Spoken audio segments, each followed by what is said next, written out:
This is Seeing Red, now in our 15th season of bringing you the best in independent Red Bulls news and opinion. Now, here are your hosts, Mark Fishkin and Joe Goldstein. Hey, it's Mark and Gustavo here. The Red Bulls go to Columbus in game one, and in a result that, frankly, zero human beings predicted, they're able to nick an early goal and hold off a furious late charge. They take game one game to nil. A reminder, please like this. Please subscribe to us. We really appreciate it.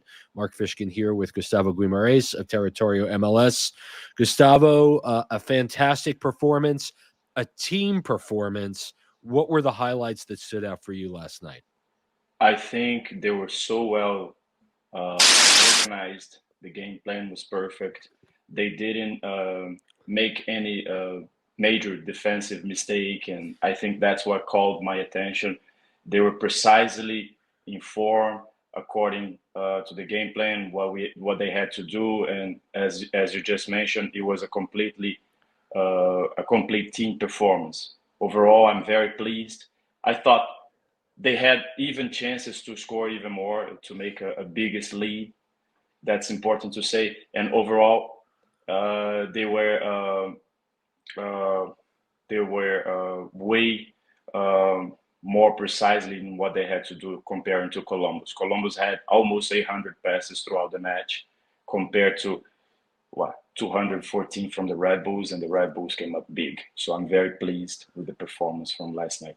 For sure. Sandro Schwartz making some interesting tactical wrinkles to really limit Columbus's chances, starting with the 3-4-1-2 formation with fullbacks pulled up. There were times where the center backs were pulled up in order to put pressure on ball handlers, even in New York's attacking half, which was, I thought, tremendous. I thought Cam Harper did a terrific job. It was his aggressive play that actually created the sequence that started the goal, pressuring our Fed for Columbus into putting the ball out for a corner.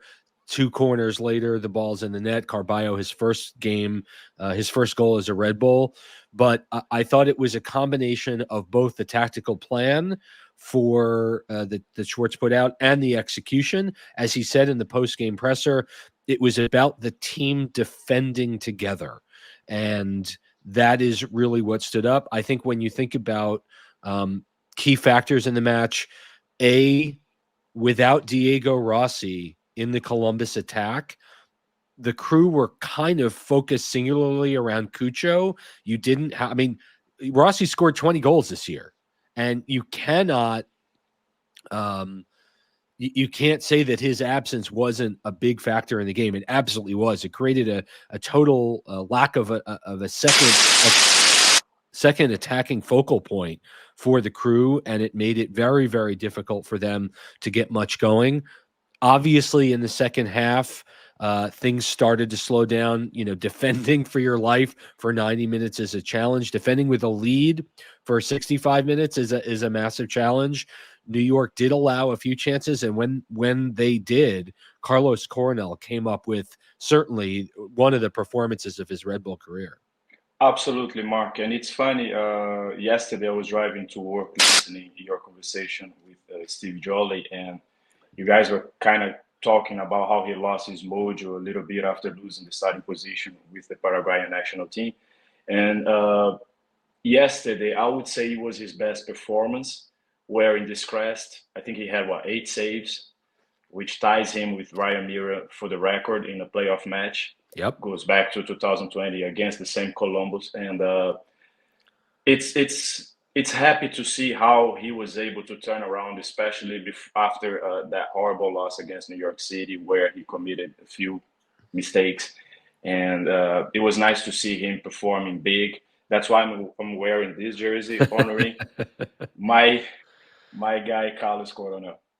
Yeah, terrific. I just want to kind of briefly pull up the lineup, and let me take this down as well, just to take a little bit of look of everyone And what they were able to accomplish, I mean, Lewis Morgan, who we haven't mentioned yet, literally ran all night long. You can say he was unlucky on one of two counterattacking balls. The first one he just put wide in the first half that would have put New York up 2-0 and gained certainly a measure of calmness in the second half of the match.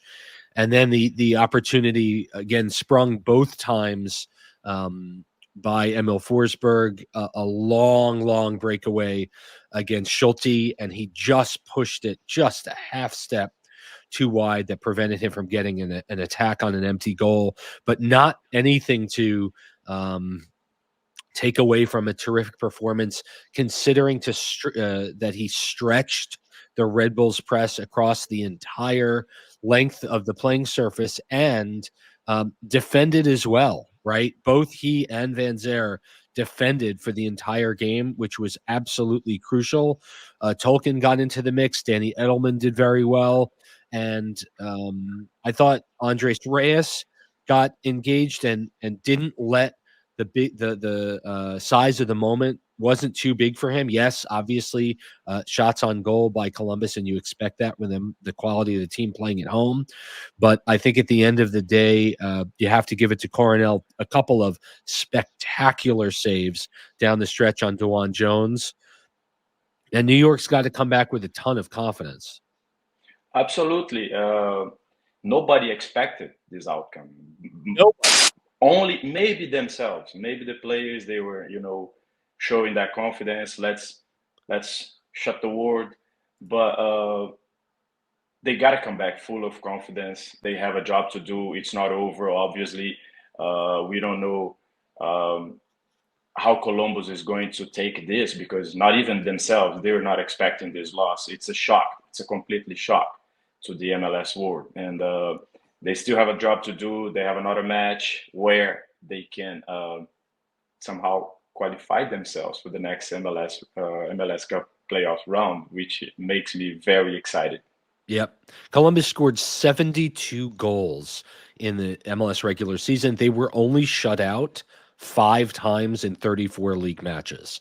So it was New York's first ever playoff win at Columbus, going back to the 1998 first time that these two teams tangled.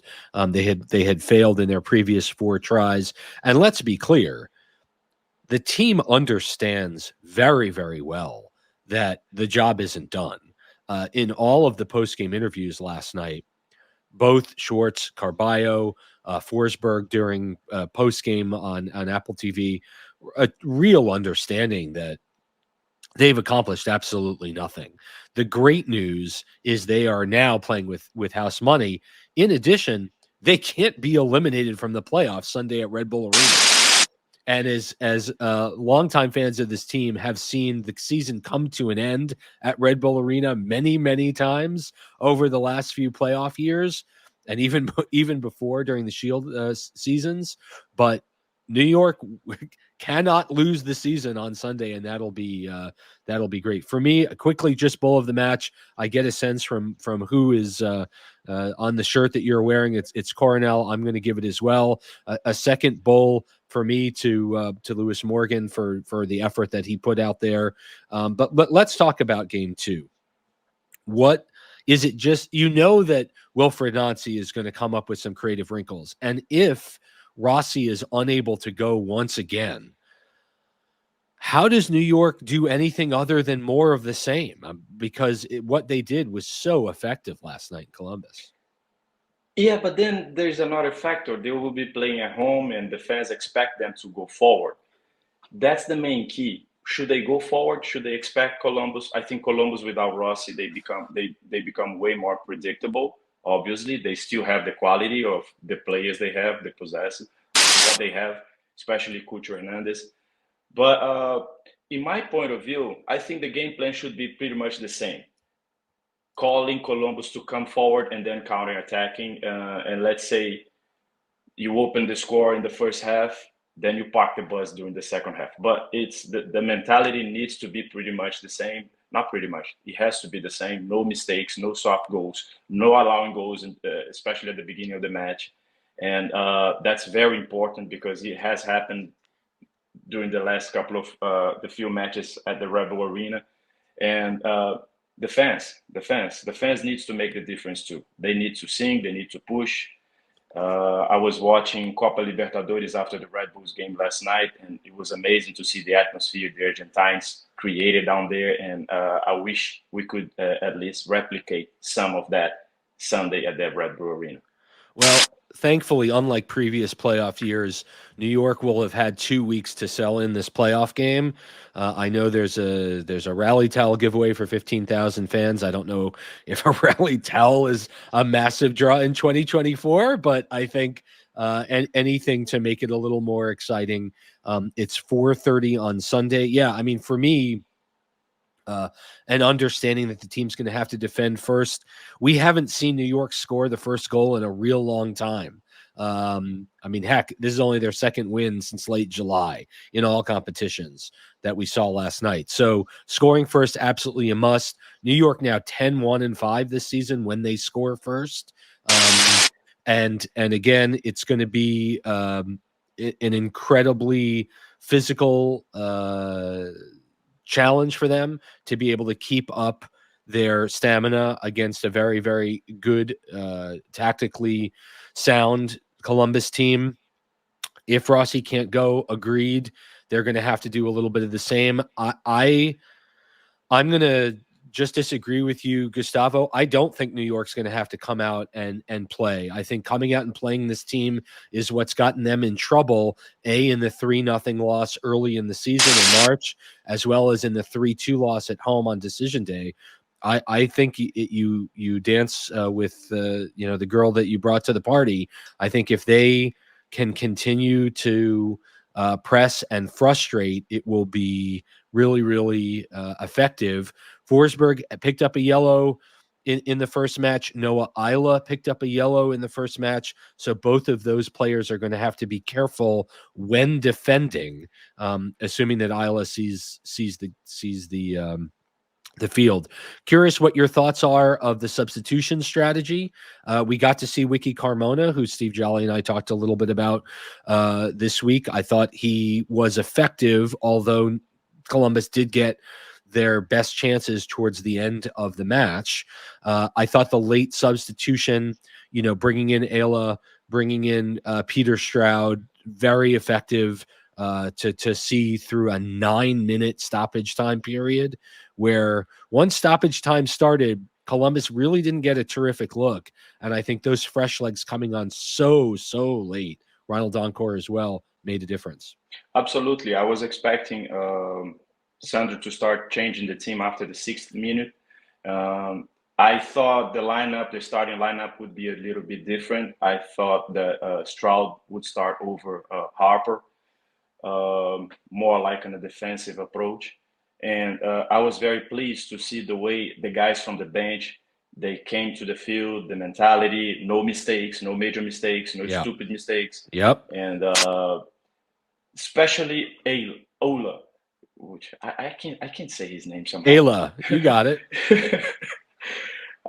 When it comes to the distribution, I think he's the best defender, center back that we have. And I expected him to start playing too. But when he came to the field, I was like, this is it. It's park the bus, game is over, let's kick the ball out up to the stands, and no major mistakes now, guys. Just bring it home. Subs were very important to get this result down there. Yeah.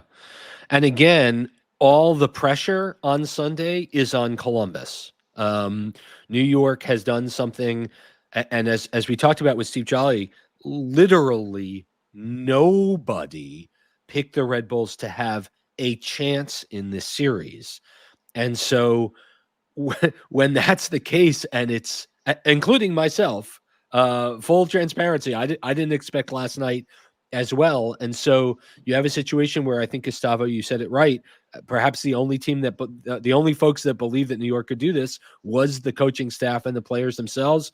And that's exactly what you want. And now you're going into a situation where New York can sit back and let Columbus deal with all of the pressure, right? on paper, there's a rift in quality that is evident.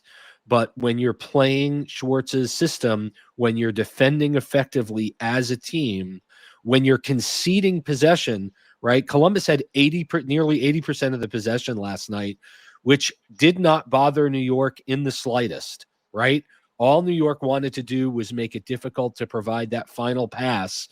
And without Rossi to carry the ball into the box, it was a million crosses. It looked like many times like the Red Bulls trying to generate offense on their own that we've seen this season.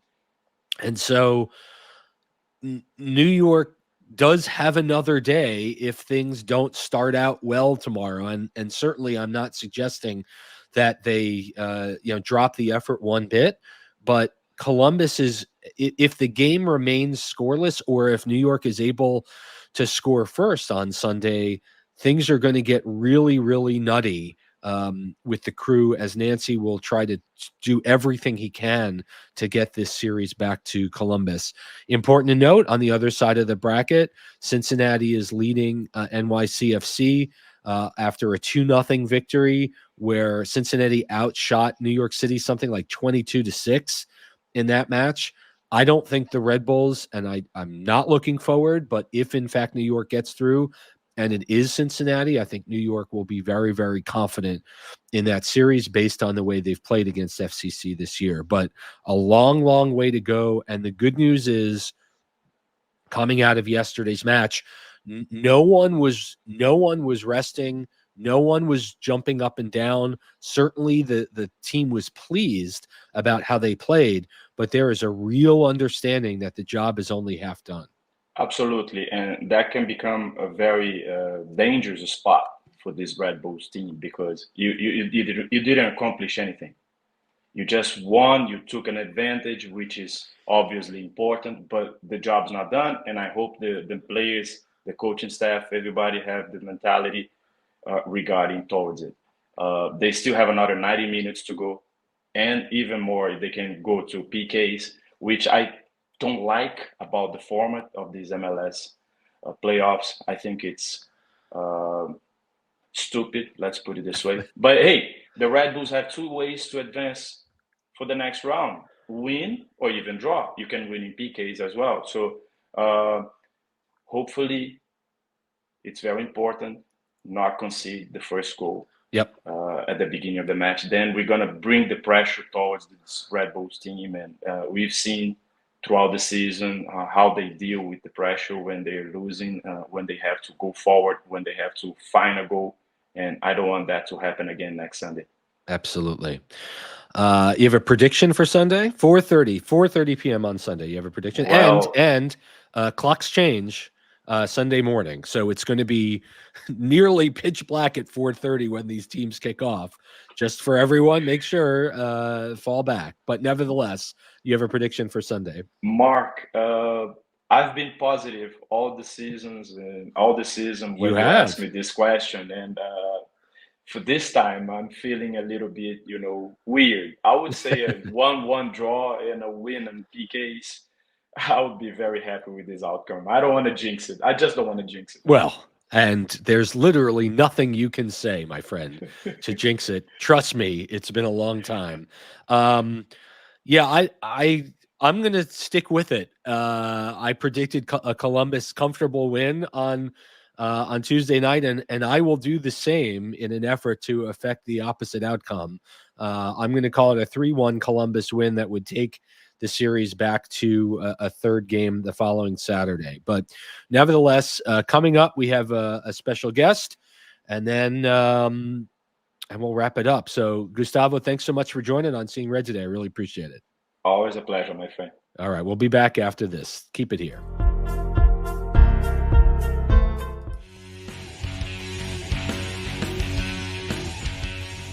Back on Seeing Red, the New York Soccer Roundup, playoff time. New York with a big win on Tuesday night in Columbus, and the man who called it will also be the man who's calling play-by-play this Sunday for match 2 of the series. That's Steve Cangialosi. Welcome back to Seeing Red, sir. How are you? Didn't see that coming, did you?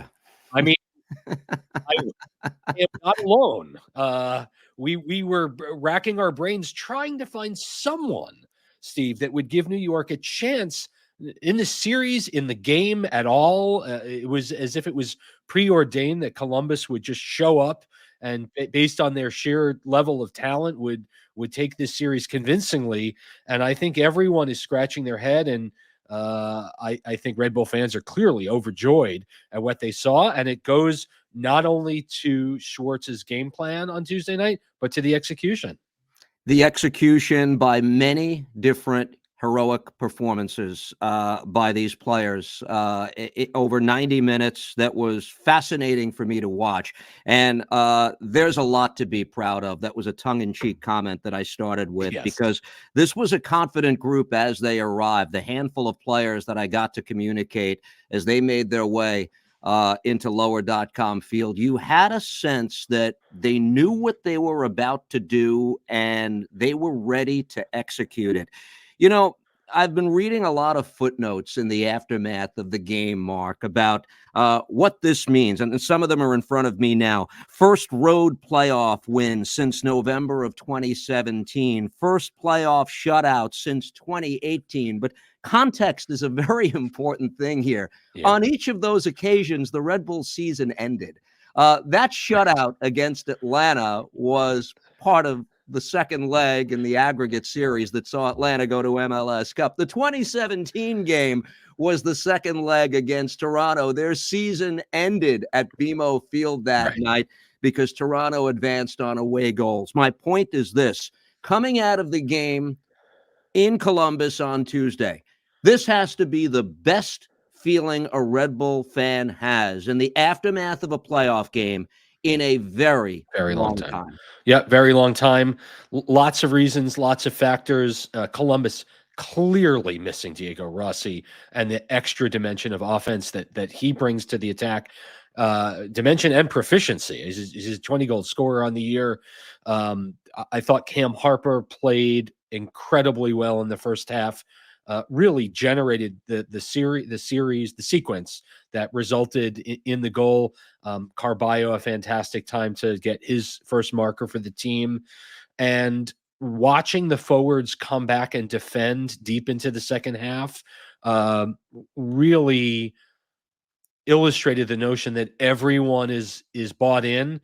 And it seems as if Forsberg's return couldn't have come with a better time.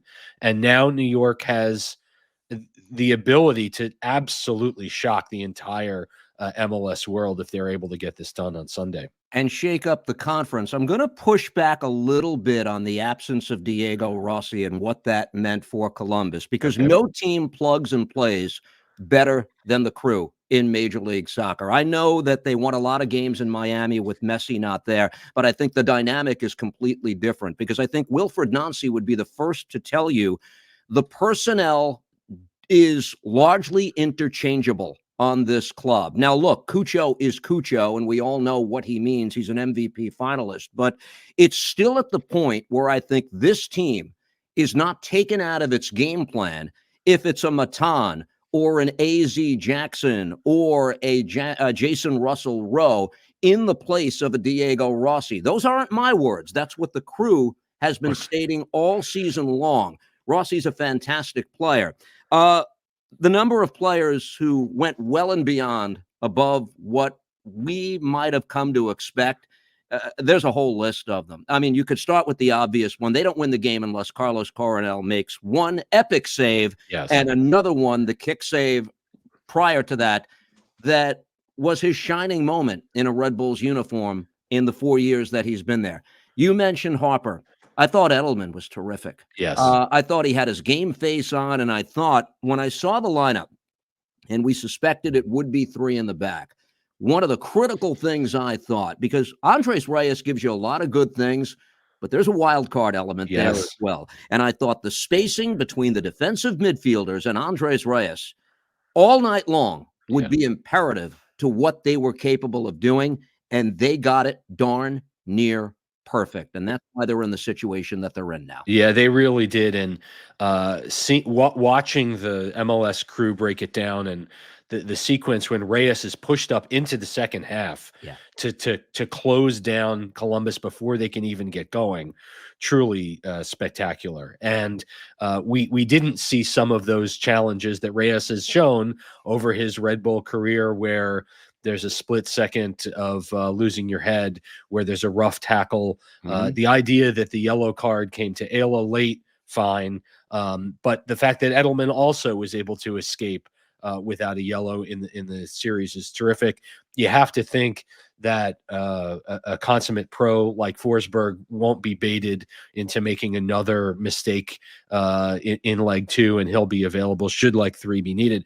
The big thing for me, Steve, we've seen the Red Bulls go out at home so often over the last in the Red Bull Arena era, right? It is kind of a litany of unhappy Red Bull fans leaving Red Bull Arena the last game of the year for them. That can't happen on Sunday. Obviously, if you're the Red Bulls, you want to make sure that you don't give Columbus another chance to return home. But at the very least, if things don't go the way Columbus wants, there'll be another day to play and another opportunity. What do you think can it be more complicated than just do that again, please? I mean, Nancy obviously is going to come up with a new wrinkle. He's a fantastic, savvy coach, and has his very, very talented team.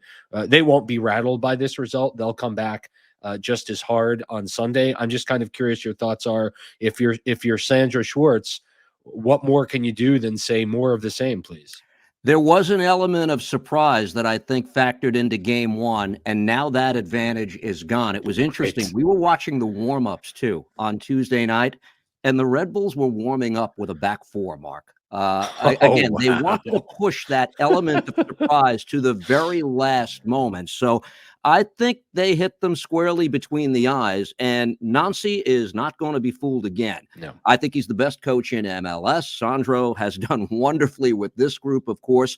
And you raise, I think, the most fascinating question now for game 2, because I think there clearly will be a move in the chess match by Nancy. And now, what does Sandro do? The interesting thing about the Crew, they play the same way home and away. Right. They pride themselves on that. They're not going to really be taken out of their game based on what the opponent does. Again, that's something Nancy has been preaching the entire season.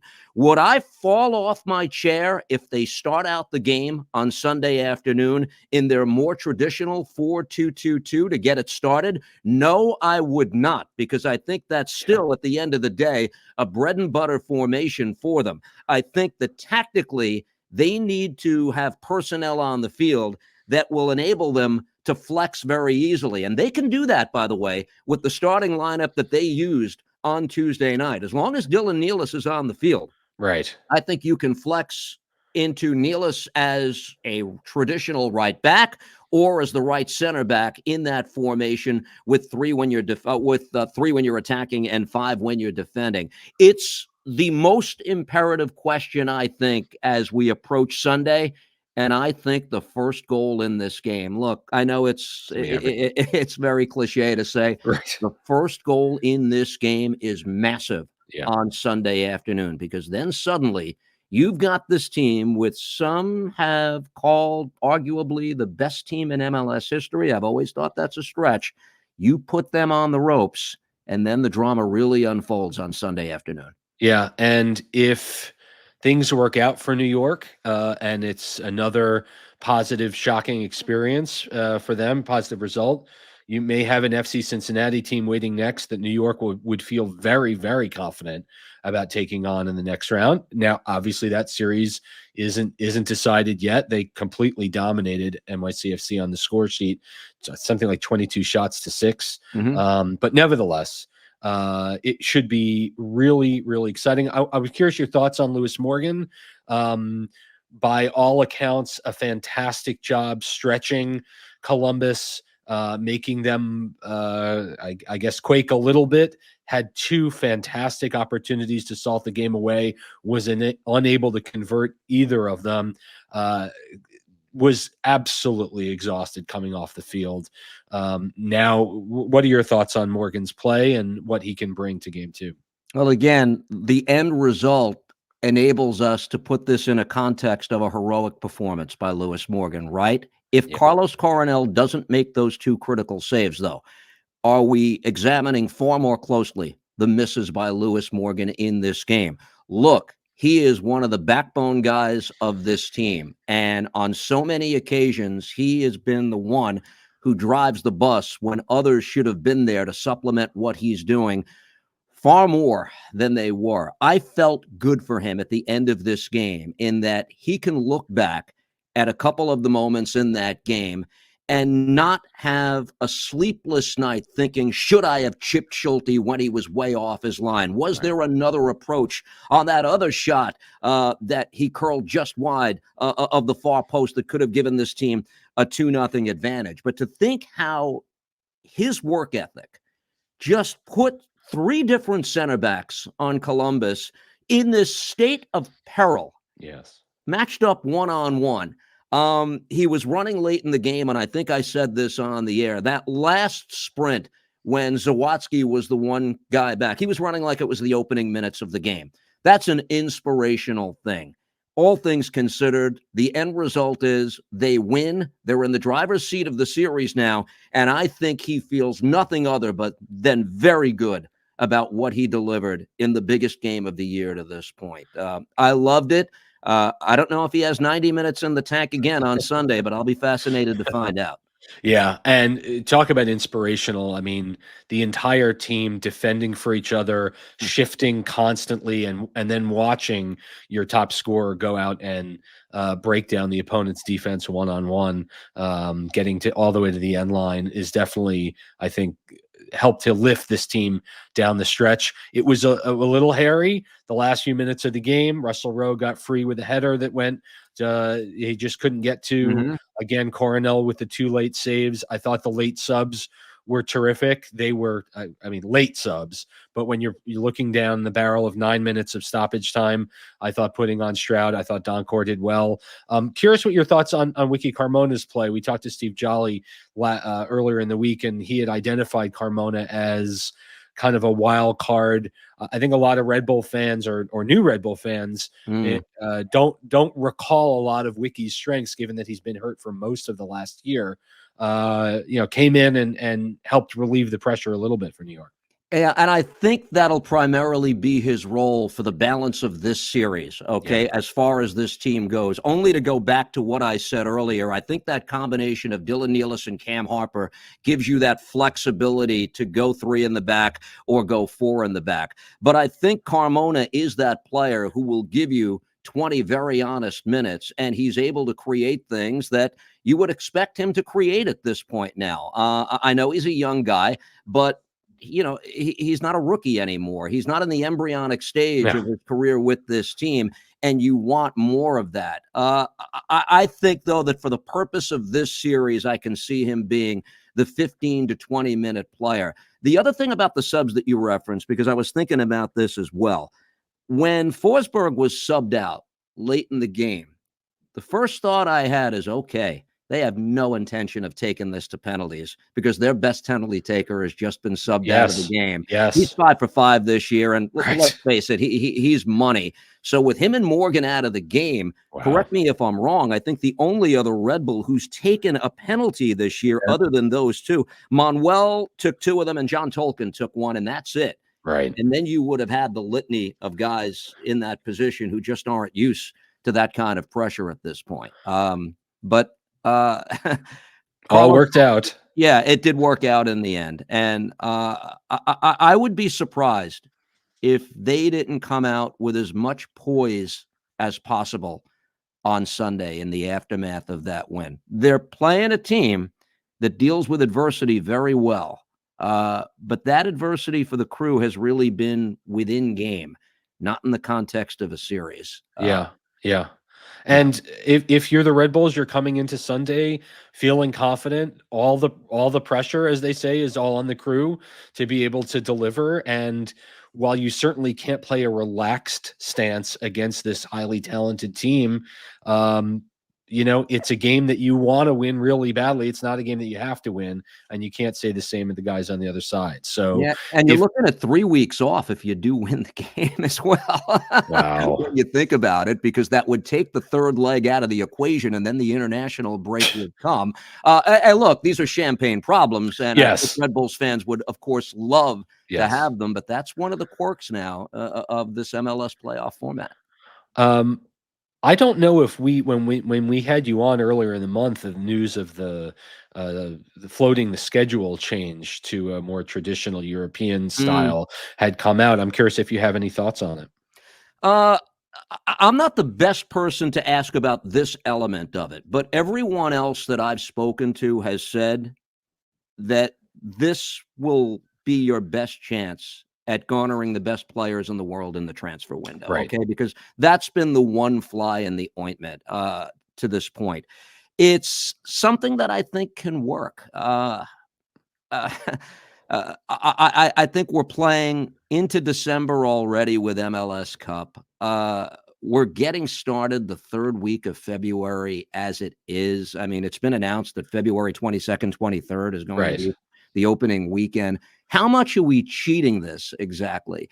And I think that Leagues Cup is an important part of where they land on this finally, because that's a tournament that I think I can see being played at a different time of year.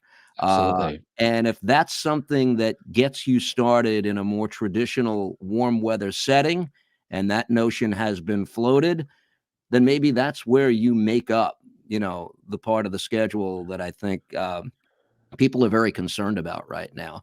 I think we're going to have clarity on this sometime in the next 4 months because I don't think you can wait any longer. The one part I was surprised at, Mark, I thought we'd be starting 2025 a little earlier, and I was wrong about that, because I thought that as we shift towards World Cup 2026, I thought they needed to start cheating the schedule a little bit more next season, and apparently that is not going to be the case. Well, and I know we did talk about this. I mean, the fact that you've got the Club World Cup coming to the U.S. in theory, you've got the teams announcing the venues. It's just the players have to sign on. You have, oh, by the way, the Gold Cup next summer as well. And the idea that MLS or Leagues Cup is somehow going to be playing during these tournaments is a mess. And the other argument is, look, we've done it this way for 3 decades. It's not as if we haven't tried it this way. And if it doesn't work out, you play 1 or 2 seasons and then you go back and everyone's going to be fine. So I agree with the idea of players in. I also think the idea of players out, the idea of MLS players traditionally either leaving their MLS team in the middle of the season, i.e. like Frankie Amaya, or at the end of the calendar year when perhaps European sides kind of already have their lineup set and it's their secondary window. I think as a selling league, you want to have your best players in the shop window at a time when those teams are putting their plans together for their following year. But the last Supporter Shield won by this team saw Jesse Marsh mid-season. That plays into this as well. And I think, you could say goodbye to that dynamic too. The one other element of this, and this is a story for another day, TV viewing is probably stronger in the winter months than it is in the summer. There's probably a marketing person out there who is laying all of this out for them. But that's one other element of this. But I think the transfer window far and away is the biggest part of making the league better. Awesome. Well, listen, we will be we'll be in the stadium. We'll certainly be eager to hear your call as well. Steve Cangialosi, MLS Season Pass. Thank you so much for joining, and enjoy Game 2. Anytime, Mark. Thank you. You as well. All right. We've got actually, we don't have more Seeing Red coming up. We're going to wind up the show just here. We will be back next week, win or lose. No draws, but thanks so much and have a great day, everyone. Let's go Red Bulls. Bye-bye.